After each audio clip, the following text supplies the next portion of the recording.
So last year I Shahrukh Khan और सिद्धार्थ आनंद की movie Pathan के बाद दो चीज़ें क्लियर हो चुकी थी। पहले ये कि शाहरुख खान को क्यों बादशाह ऑफ बॉलीवुड कहा जाता है, क्यों उन्हें किंग ऑफ बॉलीवुड कहा जाता है और कितनी स्ट्रांग जगह उन्होंने हमारे इंडियन ऑडियंस के दिलों में अपनी बना रखी है। और दूसरा ये कि वायर ऑफ स्पाई यूनिवर्स और पठान एज अ फ्रेंचाइज कहीं नहीं जाने वाली, because irrespective of the thing कि सिनेफाइल्स के बीच में इन मूवीज़ की क्रिटिकल रिसेप्शन काफ़ी ज़्यादा डिबेटेबल है, काफ़ी ज़्यादा अप्स एंड डाउन से भरी है। बट जिस तरीके का इंप्रेशन स्पाई यूनिवर्स का हमारे सिंगल स्क्रीन सिनेमाज में, मास सिनेमाज में, उन जगहों पे है जहाँ इंडियन सिनेमा का दिल बसता है, उन चीज़ों को देखते हुए इस यूनिवर्स का फ्यूचर अपने आप में ऊपर से ऊपर ही जाने वाला है। तो 5 मूवीज़ ऑलरेडी रिलीज़ कर देने के बाद एंड 2 मूवीज़ प्रोडक्शन में आने के बाद ऑलरेडी ये बात शुरू हो चुकी है कि आखिर पठान को कैसे बनेगी एंड कौन बनाएगा। बिकॉज हम ये बात जानते हैं कि Siddharth Anand is not going to direct this movie and वो डायरेक्टली वापस वाईआरएफ के साथ काम करेंगे टाइगर वर्सेस पठान में। तो ऐसे में सबसे बड़ा क्वेश्चन ये निकल के आता है कि यार who is going to be the captain of the ship now. Because एक साइड पे जहाँ हमें पता है कि आदित्य चोपड़ा अपने हाथ में इस मूवी का काफ़ी सारा क्रिएटिव कंट्रोल रखने वाले हैं एंड इस मूवी पे काफ़ी इन्फ्लुएंस रखने वाले हैं, बट उसके बाद भी एक डायरेक्टर का रोल इस मूवी से हम कोई कम नहीं मान सकते। सो इस मूवी के सबसे बड़े एस्पेक्ट से जुड़े हुए कुछ बातों पे मैं आज अपनी पर्सनल ओपिनियन दूंगा एंड साथ ही साथ आप लोगों के आगे कुछ ऐसे नाम रखूंगा जो मेरे अकॉर्डिंग इस मूवी के डायरेक्शन के लिए काफ़ी अच्छे ऑप्शंस हो सकते हैं आने वाले टाइम के अंदर। एंड किस तरीके से उनका इन्फ्लुएंस पठान 2 को एक्चुअली सिर्फ एक अनदर एक्शन मूवी की तरह या फिर सिर्फ एक अनदर बिग बजट मूवी की तरह प्रेजेंट करने की जगह एक इंडियन सिनेमा के लिए गेम चेंजर मूवी बनाकर रख सकते हैं। So starting of with the list, पहला नाम जो यहाँ पे निकल के आता है वो है निखिल नागेश भट्ट। अब अगर आप लोग इन्हें नाम से नहीं जानते हो तो इनके काम से ज़रूर जानते होगे,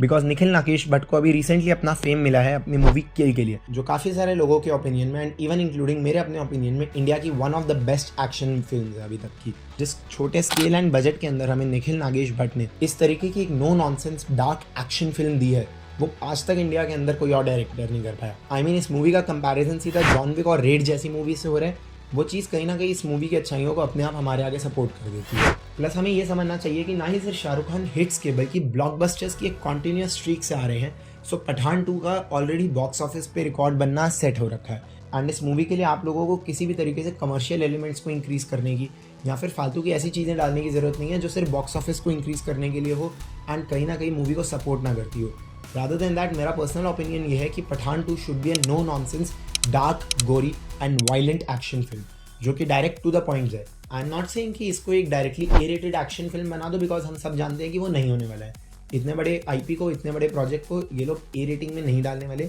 बट उसके बाद भी बहुत सारी ऐसी बाउंड्रीज हैं जो इंडियन सिनेमा के अंदर आप लोग क्रॉस कर सकते हो in the terms of violence, in terms of going dark. So उस चीज़ को देखते हुए I think Nikhil Nagesh Bhatt will be a really good director to direct this film. हालांकि निखिल नागेश भट्ट को लेके ड्रॉबैक स्टिल निकल कर आता है, जो कि इवन तो उनसे जुड़ा हुआ नहीं है बट आज तक बॉलीवुड के बाकी डायरेक्टर्स की हिस्ट्री से जुड़ा हुआ है, जो कि है कि जब भी कोई छोटे बजट पे अच्छी फिल्म बनाने वाले डायरेक्टर को आप बड़ा बजट देते हो तो मोस्टली वो उस चीज़ को उतना जस्टिफाई नहीं कर पाते। इवन अगर हम एक अनुराग कश्यप जैसे डायरेक्टर का एग्जाम्पल लें जिन्होंने हमें Dev D and Gangs of Wasseypur जैसी मास्टरपीसेस दिए, उसके बाद भी जब उन्हें बड़े स्टार्स और बड़े बजट के साथ काम करने को मिला बॉम्बे वेलवेट में, तो वो खुद इस बात को एक्सेप्ट करते हैं कि वो उस मूवी को जस्टिफाई नहीं कर पाए। इसके अलावा जो अगला नाम मैं इस लिस्ट में रखना चाहूँगा वो है लक्ष्यराज आनंद का। अब इनका भी नाम काफ़ी कम लोग जानते हैं एंड रीजनेबली सो, बिकॉज अभी तक इन्होंने सिर्फ एक मूवी अपने बॉलीवुड के करियर में डायरेक्ट की है विच इज़ अटैक। अब इनको इस लिस्ट में रखने का पहला रीज़न तो ऑब्वियसली यार ये है कि मेरा पर्सनल ओपिनियन है एंड अटैक मुझे पर्सनली बहुत ज़्यादा पसंद आई थी, तो उसके करके इनकी डायरेक्शन के अंदर मैं पर्सनली वो पोटेंशियल देख सकता हूँ कि एक बड़ी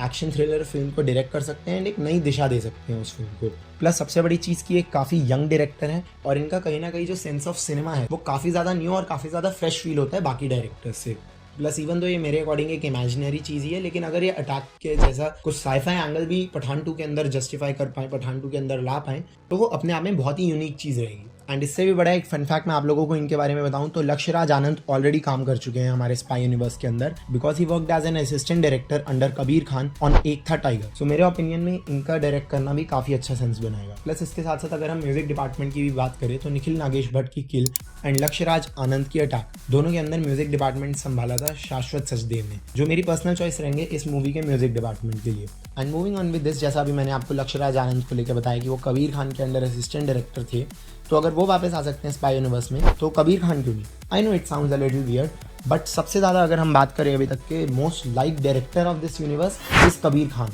इन्होंने इस यूनिवर्स को स्टार्ट किया था एक था टाइगर के अंदर एंड इवन तो उस समय कोई प्लान नहीं था एक सिनेमैटिक यूनिवर्स बनाने का, बट जिस तरीके की मूवी इन्होंने प्रेजेंट करी थी, सलमान खान को जिस अवतार में इन्होंने दिखाया था एक स्पाई के, एक लव स्टोरी को एक स्पाई वर्ल्ड के अंदर दिखाना, it was unheard of at that time and कहीं ना कहीं it is unheard of at this time also. वो मूवी रेयर फिल्म है। प्लस सबसे बड़ी चीज़ अगर ऑनेस्टली इस समय देखें box office point of view से भी, तो कबीर खान ने बजरंगी भाईजान के बाद जो है कोई भी बॉक्स ऑफिस हिट नहीं दी है। Tubelight was a great attempt at making a good movie, but unfortunately वो उतनी अच्छी रही नहीं। 83 was a really good movie, it was a masterpiece in my personal opinion, but उसके बाद भी वो मूवी नहीं चली। एंड चंदू चैंपियन भी एक काफ़ी अच्छी मूवी होने के बाद भी जो है बॉक्स ऑफिस पे उतना परफॉर्म नहीं कर पाई। तो इन चीज़ों को देखते हुए एंड फैंस की डिमांड को देखते हुए कि कबीर खान एक्शन जॉनरा के अंदर वापस आए, I think Pathan 2 will be a perfect place for him to come back. अब अगर ऐसा होता है तो Pathan 2 will not really stay that kind of a dark action thriller, because हम जानते हैं कि Kabir Khan is more of a story guy. वो अपने एक्शन से ज़्यादा अपनी स्टोरी को प्रेफर करते हैं। बट उसके बाद भी अगर पठान 2 को एक पॉलिटिकल थ्रिलर की तरह वो प्रेजेंट कर पाएँ एंड उसके साथ साथ शाहरुख खान की एक्टिंग को फुल पोटेंशियल पे ला सकें, जो हम जानते हैं उनके जैसा डायरेक्टर कर सकता है, तो जस्ट इमेजिन किस तरीके का एक प्रोडक्ट हमारे आगे निकल के आएगा। I mean forget action, because we know YRF action और स्केल को कहीं ना कहीं जस्टिफाई करवा लेगा,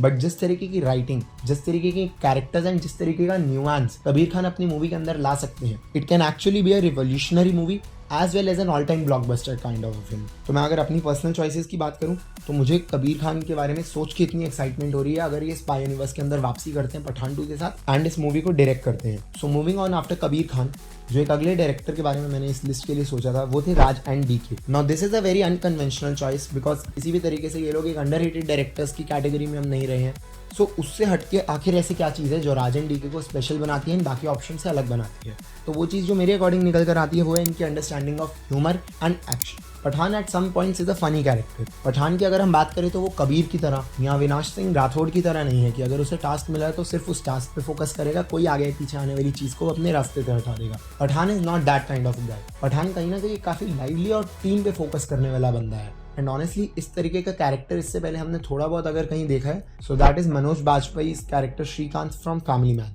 सो उसको देखते हुए मुझे पर्सनली ऐसा फील होता है कि राज एंड डीके पठान जैसे कैरेक्टर को बहुत ही प्यारे तरीके से जस्टिफाई कर पाएंगे। प्लस सबसे बड़ी चीज़, अभी कुछ समय पहले रूमर्स भी आए थे कि Shahrukh Khan was in talks with Raj and DK for some project. अब जहाँ तक मुझे पर्सनली लग रहा है कि it is not going to be Pathaan 2 at all, because अगर ऐसा होता तो पहले ये सुनने में आता कि Aditya Chopra is in talks with Raj and DK, but ऐसा नहीं आया। तो कहीं ना कहीं देखा जाए हो सकता है एक अलग प्रोजेक्ट हो शाहरुख खान के साथ। एंड अगर पठान 2 के अंदर भी ये लोग कोलैबोरेट कर पाते हैं तो it is even better. But आखिर में कुछ भी हो, मैं बस ये होप कर रहा हूँ कि इतनी बड़ी अपॉर्चुनिटी जो पठान 2 अपने आप में बन के बैठी है, इसको आईआरएफ बस एक अनदर सीक्वल की तरीके से बना के ना निकाल दे जो उनकी हर एक दूसरी आईपी के साथ रहता है, कि कहीं ना कहीं it is either bigger and better than the first film और it is worse than the first film, पर कुछ अलग नहीं लेके आती है। आई होप पठान 2 के साथ वो चीज़ ना देखने को मिले। एंड चाहे वो लोग एक पॉलिटिकल एंगल के साथ जाएं या फिर एक violent full on action film के साथ जाएं, हम लोगों को कुछ ऐसा देखने को मिले जो आज तक इंडियन सिनेमा में इतना देखा ना गया, because the name, the franchise, the star, ये सब चीज़ें अब एक ग्लोबल लेवल पे इंडिया को रिप्रेजेंट करते हैं। एंड लेट्स होप कि ये movie fans, common audience and cinephiles सबको कहीं ना कहीं सेटिस्फाई कर पाएगी, because at the end of the day what matters इस सिनेमा ग्रो होना चाहिए एंड ऑडियंस को मजा आना चाहिए।